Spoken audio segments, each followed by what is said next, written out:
Hello नमस्कार दोस्तों, मैं डीपी सर आपका डीपी सिंह राजपूत चैनल पर स्वागत है। आज हम सिखाने वाले हैं त्रिकोणमिति के कुछ अनुप्रयोग। एक्सरसाइज नंबर 9.1 से क्वेश्चन नंबर 2 कराने जा रहे हैं। क्वेश्चन है, आंधी आने से एक पेड़ टूट जाता है। तो सबसे पहले हम एक पेड़ बना लेते हैं।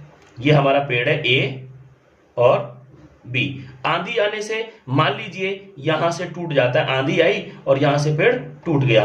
तो क्वेश्चन आगे कह रहा है, और टूटा हुआ भाग इस तरह मुड़ जाता है। किस तरह मुड़ जाता है कि पेड़ का शिखर जमीन को छूने लगता है। मतलब ये पेड़ का जो शिखर है ये वाला, ये जमीन को छूने लगता है। ये रहा, यहां से ये टूट के ऐसे गिर गया, ये जमीन को छूने लगा। ये बी पॉइंट यहां पहुंच गया डी पॉइंट पे, यहां इसको जमीन पे छूने लगा और इसके साथ 30 डिग्री का कोण बनता है। ये एंगल कितने का बना रहा है? 30 डिग्री का एंगल बन रहा है। ठीक है, पेड़ के पाद बिंदु, ये रहा पेड़ का पाद बिंदु की दूरी जहां पेड़ शिखर जमीन को छूता है, ये रहा यहां छूता है। तो ये हमें डिस्टेंस दे रखी है कितनी? 8 मीटर। ये 8 मीटर है। तो पेड़ की ऊंचाई बताओ। तो पेड़ हमारा कौन सा है? ए से लेकर बी तक का। तो लिखेंगे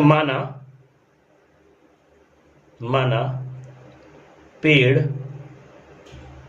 ए बी है जो आंधी के कारण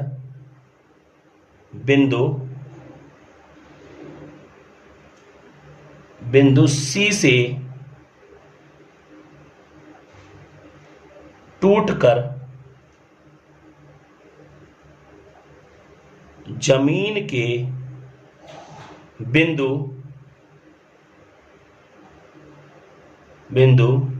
डी पर जा लगा है। तो क्या इससे क्या पता चला हमें? पेड़ सी पॉइंट से टूटा है और सी से लेके बी इसके बराबर हो जाएगा सी डी, क्योंकि ये शीर्ष पॉइंट जमीन पे जाके लगा है और सी से टूटा है। तो ये टुकड़ा इस टुकड़े के बराबर है। तो हम कह सकते हैं सी से लेके बी तक की जो डिस्टेंस होगी वो बिल्कुल इक्वल होगी सी से लेके डी तक के, ये बिल्कुल इक्वल होगी। अब हम यहाँ पे पेड़ की जो ऊंचाई है ना, पेड़ की ऊंचाई, मैं पेड़ की ऊंचाई बता दूं क्या है? AC प्लस CB, यही तो हमारी पेड़ की ऊंचाई है। लेकिन हम पेड़ की ऊंचाई को ऐसे बताएंगे, AC प्लस और जो CB है ना, CB है, जो CB है किसके बराबर है? CD के। जो CB है वो किसके बराबर है? CD के। अब यहां से ये पता चल गया पेड़ की ऊंचाई AC प्लस CD है। अब हमें इस राइट एंगल ट्रायंगल से, ये 90 है, इसमें हमें AC निकालनी है और CD निकालनी है। तो सबसे पहले हम देखेंगे AC कौन सी है? ये वाली AC है जो परपेंडिकुलर है। और CD कौन सी है? ये हाइपोटेनियस है। और हमें इसका बेस दे रखा। तो हम देख रहे हैं जो AD है वो तो हमारा क्या है? बेस है। क्या है ये बेस है, बेस। और ये जो हमारा है CA, ये परपेंडिकुलर है, माने लंब है, थीटा के सामने लंब होता है। इसको मैं लिख दे रहा हूं, ये हमारा बेस है, ठीक है। और थीटा के सामने क्या है हमारा? ये हमारा लंब है, ठीक है। और 90 के जो सामने है ये हमारा कर्ण है। तो अब हम यहाँ पे अच्छे से देख पा रहे होंगे कि AC का मतलब है हमें निकालना है लंब, और CD का मतलब है हमें निकालना है कर्ण, और हमें ये बेस दे रखा है। तो एक बार हम क्या करते हैं, इसमें और इसमें लगा लेते हैं। ये लंब है और ये हमारा आधार है। तो लंब और आधार देखेंगे।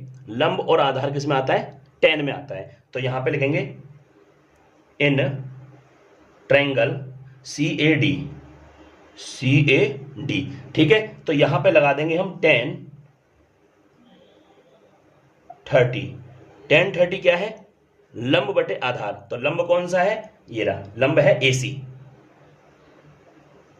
अपॉन आधार। आधार क्या है हमारा? 8। बात क्लियर? अब हम देखो tan जो 30 है उसकी वैल्यू जो होती है वो होती है 1/√3, और AC हमें निकालनी है, वो छोड़ देंगे ऐसे ही। और 8 ये रहा। अब हम करेंगे इसमें क्रॉस मल्टीप्लिकेशन। तो क्रॉस मल्टीप्लिकेशन कैसे होगा? देखो, सबसे पहले हम इसमें मल्टीप्लाई कर देंगे और इसकी इसमें मल्टीप्लाई कर देंगे। तो सबसे पहले हम AC की करेंगे इसमें, तो क्या आएगा √3AC इक्वल टू 8 बन जा 8। ठीक है, अब आगे देखेंगे तो यहां से जो AC है हमारा, AC बराबर आ जाएगा 8/√3, ये AC हो गया। ठीक, अब हमने AC तो निकाल ही लिया है। अब हम यहाँ पे साइड अब हमें क्या निकालना है, CD। तो देखो CD क्या है हमारा कर्ण, और ये क्या है हमारा आधार। तो कर्ण और आधार में क्या लगता है, cos थीटा। क्या लगता है, cos थीटा। तो cos थीटा बराबर क्या होता है, आधार बटे कर्ण। अब वैल्यू डाल दे रहा हूं मैं, तो cos थीटा की वैल्यू कितनी है 30 डिग्री, ये 30, और आधार कितना है इसमें, आधार दे रखा है 8 अपॉन जो कर्ण है वो कर्ण की वैल्यू है CD। ठीक है, अब हम आगे देखेंगे कि cos 30 की जो वैल्यू होती है वो होती है √3/2 इक्वल टू 8/CD। अब हम क्या करेंगे, इस CD की मल्टीप्लाई इसमें करेंगे और इस 2 की मल्टीप्लाई इसमें कर देंगे, क्रॉस मल्टीप्लिकेशन करेंगे। तो क्या हो जाएगा, देखेंगे ध्यान से, इसकी मल्टीप्लाई इसमें करेंगे तो √3 मल्टीप्लाई CD इक्वल टू, और 2 की 8 में करेंगे तो कितना हो जाएगा 16। तो CD इक्वल टू आ जाएगा 16 अपॉन, ये नीचे पहुंच जाएगा √3। अब हमने AC भी निकाल ली और हमने CD भी निकाल ली। अब निकालेंगे पेड़ की ऊंचाई। तो लिखेंगे पेड़ की ऊंचाई, जो पेड़ की ऊंचाई है उसको हम कहेंगे h इक्वल टू, क्या बताई थी मैंने, AC प्लस CD। तो अब AC की वैल्यू यहां पर डाल दो, AC की वैल्यू क्या है 8/√3 प्लस, और CD की क्या है 16/√3। तो अब आगे देख रहे होंगे आप, नीचे नंबर सेम है, √3 ऐसे ही एलसीएम रहेगा इसका।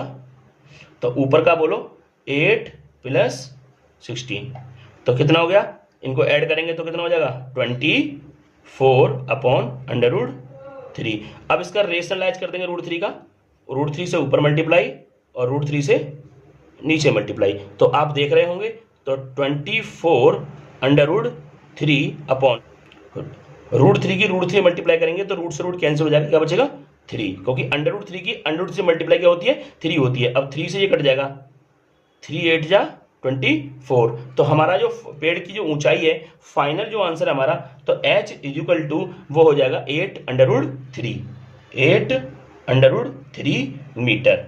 ठीक है, ये हमारे पेड़ की ऊंचाई आ गई। आपको हमारी वीडियो अच्छी लगे, चैनल को जो सब्सक्राइब करें। एक बार आप पूरा क्वेश्चन जरूर देखें। अब हम इसको पूरे क्वेश्चन को दिखा रहे हैं।